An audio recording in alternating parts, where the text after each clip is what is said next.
Siap, Pak. Assalamualaikum warahmatullahi wabarakatuh. Pada kesempatan kali ini kita akan membuat tugas demonstrasi kontekstual mengenai coaching pada supervisi akademik pada modul 2.3. Perkenalkan, nama saya Faris Khaironi, saya dari SMPN 1 Sagara Herang. Kemudian sebelah kanan saya Tony Wartoni dari SMA N 1 Pabuaran. Kemudian sebelah kiri saya Jayarti dari SMP Negeri 2 Tamakdan. dan kemudian dari sebelah kiri saya lagi. Dan saya Prayogi Tianugraha dari SDN Putra Budaya. Baik, saksikan video kami. Assalamualaikum Pak Faris. Waalaikumsalam warahmatullahi wabarakatuh. Gimana kabarnya Pak? Baik, Pak, alhamdulillah. Pak, di sini kita akan melakukan praobservasi ya Pak ya. Baik, Pak. Nah, kira-kira nih Bapak akan melakukan coaching dengan siapa ya Pak? Pada kesempatan kali ini saya akan melakukan coaching dengan Pak Jaya, Pak, sebagai coachingnya. Oh, iya, Pak. Nah Pak, sebelum melakukan observasi ini ada beberapa langkah yang harus nanti dilakukan pas coaching ya Pak ya. Baik, Pak. Yang pertama yaitu tentang alur kita ya Pak. Baik. Itu mulai dari tujuan, identifikasi masalah, rencana aksi, dan tanggung jawab. Nah, kemudian ada beberapa kompetensi yaitu mendengarkan aktif, present, kehadiran penuh, dan pertanyaan yang berbobot. Nah, kemudian juga ada prinsip coaching. Yang pertama yaitu kemitraan, kemudian proses kreatif, dan memaksimalkan potensi. Nah, Pak, di sini ada beberapa pertanyaan yang ingin saya sampaikan. Yang pertama, kompetensi coaching apa yang akan dikembangkan? Baik, kompetensi yang akan saya kembangkan yaitu yang pertama adalah mendengarkan aktif, Pak. Kemudian yang kedua adalah kehadiran penuh, dan yang ketiga adalah memberikan pertanyaan yang berbobot. Itu ya Pak, kompetensi yang Bapak akan kembangkan. Nah, kira-kira Pak nih, kompetensi mana yang lebih spesifik yang akan Bapak kembangkan? Saya akan memberikan kehadiran penuh, Pak. Akan memberikan kehadiran penuh. Nah, kemudian indikator tercapaiannya apa ya Pak? Indikator kecapaiannya yaitu coaching, yaitu khususnya Pak Jaya itu bisa menemukan jawaban dari permasalahan-permasalahan yang sedang dihadapi. Oke Pak, terima kasih atas penjelasan pemaparannya. Saya tunggu ya Pak proses coachingnya. Baik, Pak. Terima kasih, Pak. Terima kasih. Assalamualaikum warahmatullahi wabarakatuh. Waalaikumsalam warahmatullahi wabarakatuh.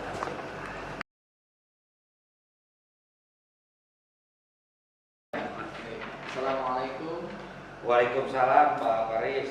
Baik, gimana Pak Jaya kabarnya? Alhamdulillah sehat Pak Faris. Cuman dari mukanya tuh kelihatan ya agak lemes nih. Kenapa nih, Pak? Biasa Pak. Saya ada masalah Pak. Apa teh yang saya pikirkan tentang teman-teman Pak, guru di saya Pak. Itu sih. Baik, kenapa tuh guru-gurunya, Pak? Nah, terutama dalam pembelajaran, jadi saya lihat kebanyakan guru itu mayoritas menggunakan pembelajaran itu secara konvensional. Jadi yang saya pikir itu tidak relevan dengan kondisi saat ini, gitu Pak.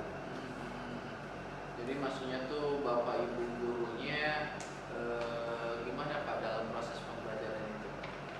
Ya, menggunakan metode seperti biasa saja, jadi tidak ada variasi Pak Faris, jadi tidak ada apa ya, hanya mengandalkan metode ceramah saja, jadi tidak memberdayakan anak lah. Jadi maksudnya teh pembelajarannya itu tidak terfokus ke anak, jadi sentral dari guru saja, gitu sih sebetulnya. Jadi yang terjadi sekolah Pak Jaya itu adalah jadi masih terpusat sumber belajar itu dari guru ya Pak ya? Iya betul. Jadi dalam kesempatan kali ini itu apa harapan Pak Jaya? Maksud saya teh ingin curhat ke Pak Faris itu Pak. Jadi bagaimana caranya supaya si guru itu menjadi bervariatif mengajarkan ke anak. Jadi, ada metode-metode tertentu yang sering digunakan yang harus digunakan oleh para guru Pak.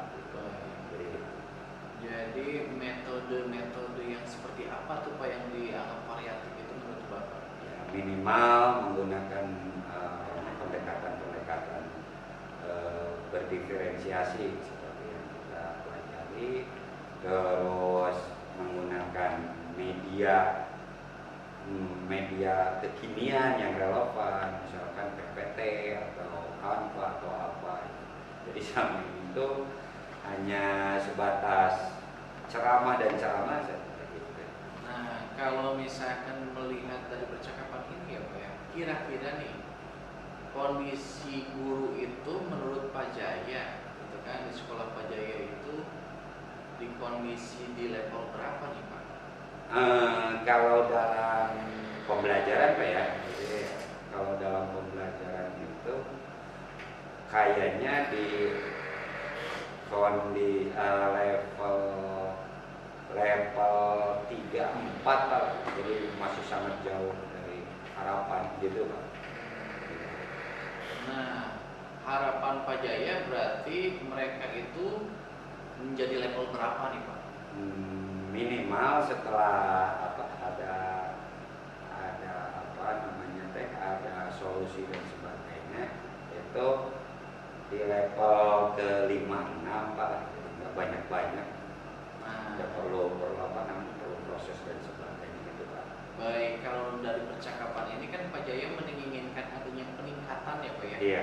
Gitu kan, dari mutu pembelajaran yang diselenggarakan oleh guru itu. Iya. Kira-kira nih usaha-usaha apa yang bisa Pak Jaya lakukan tuh supaya ada perubahan tersebut? Usaha yang ingin saya lakukan sebetulnya sering mengadakan bintek aja Pak, jadi kayak sejenis berbagai praktek bayi, terus kayak IHT, terus menganjurkan guru untuk mengikuti webinar dan sebagainya supaya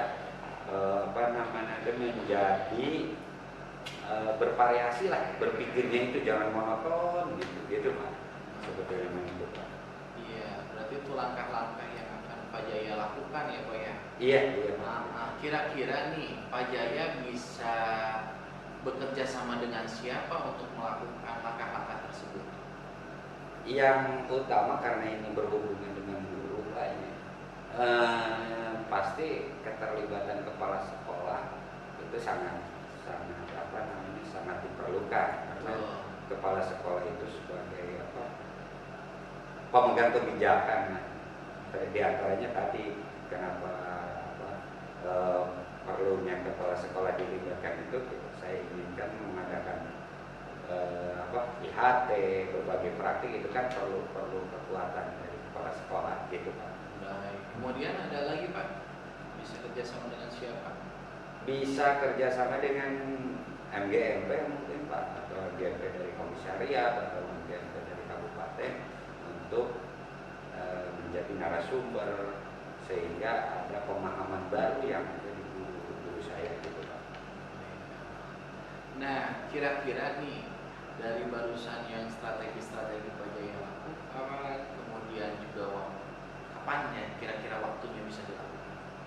Kemungkinan ya karena ini berhubungan dengan para guru dan sebagainya Pak, kemungkinan ya pekan depan atau pertengahan bulan depan saya akan mencoba menghubungi kepala sekolah dulu supaya lebih fit lagi Pak. Karena sekali lagi alasannya itu karena ini melibatkan semuanya Pak. Jadi semua yang terlibat, makanya harus jadi seorang pimpinan yang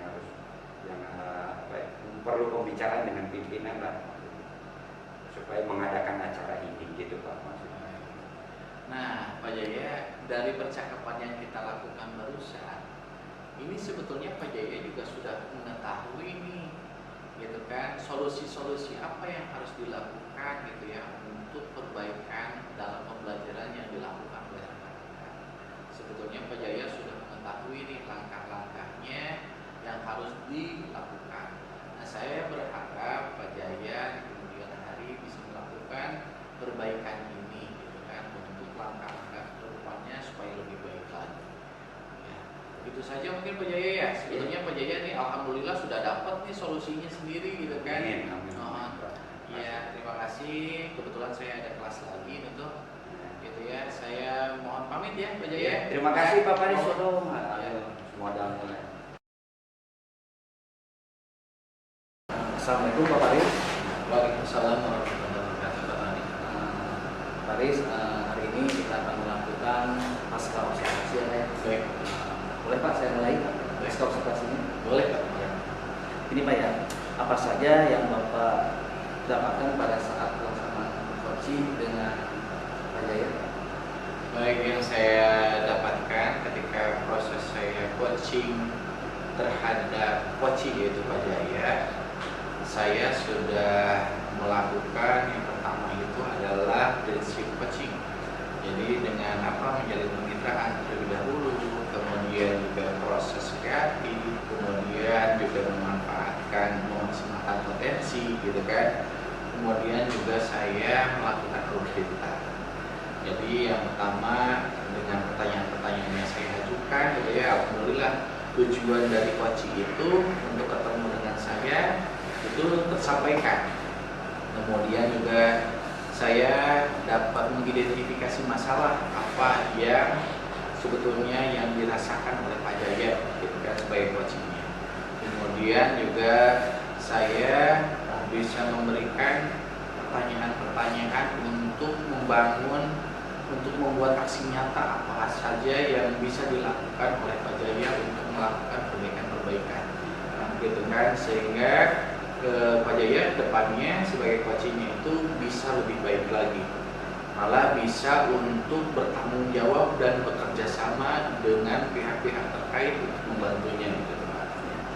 Bapak, alhamdulillah ya, tadi Bapak sudah melakukan coaching dengan Pak Jaya itu dengan sangat baik, gitu kan, lancar, gitu.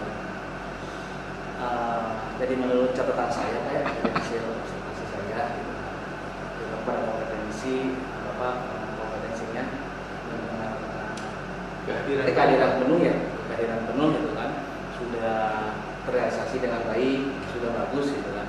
Nah, kira-kira nih Pak, saya akan memberikan pertanyaan kepada Bapak, kompetensi apa yang akan Bapak kembangkan atau realisasikan ke depannya Pak? Kompetensi yang akan saya kembangkan Pak, tadi ya, supaya saya bisa lebih dapat lagi, gitu kan, untuk menggali dan menyelesaikan, memancing, gitu ya Pak, untuk memancing pertanyaan-pertanyaan dari coaching, gitu ya, sehingga saya bertekad untuk meningkatkan kompetensi untuk memberikan pertanyaan yang berbobot, gitu, supaya lebih pas lagi, dapat lagi, gitu kan, apa yang diinginkan. Bapak, terima kasih ya. Mudah-mudahan kompetensi dengan pertanyaan yang berbobot Bapak itu mungkin bisa Bapak lakukan nanti ke depannya, Baik. bisa berjalan dengan baik, bisa bermanfaat dan lebih bermanfaat. Baik, terima kasih. Terima kasih Pak atas jawabannya, atas hasil dari yang Bapak lakukan ketika pelaksanaan coaching tersebut. Baik Pak. Sudah berterima Pak. Amin. Terima kasih. Baik. Assalamualaikum warahmatullahi wabarakatuh. Waalaikumsalam. Demikianlah tugas demonstrasi konseptual kucing pada supervisi akademik modul 2.3 yang sudah kami laksanakan. Mudah-mudahan bermanfaat dan menginspirasi. Salam Merdeka belajar. Wassalamualaikum warahmatullahi wabarakatuh.